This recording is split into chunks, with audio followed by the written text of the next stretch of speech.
একটু ভুলের কারণে নয়, একটু ভুল বোঝাবুঝির কারণে মানুষ তার প্রিয়জনকে হারায়। জীবনে কোনো কিছু শিখতে হয় মাথা নিচু করে, আর বাঁচতে হয় মাথা উঁচু করে।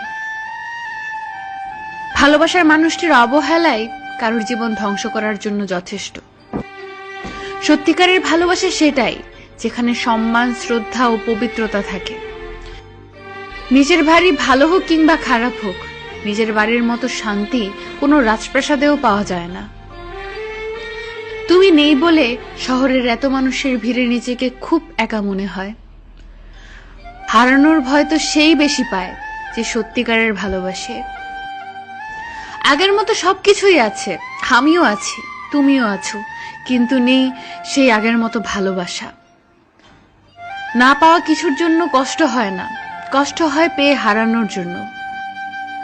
আমার কষ্টটা যদি তুমি সত্যিই বুঝতে, তাহলে এভাবে আমাকে কষ্ট দিতে না। হয়তো কখনো একদিন তুমিও জানবে আমি জন্মেছিলাম শুধু তোমার জন্য। কারো অবহেলা পাওয়ার চেয়ে একা একা থাকা অনেক ভালো। একা থাকা অনেক ভালো, কারণ একাকিত্ব কখনো বিশ্বাসঘাতকতা করে না।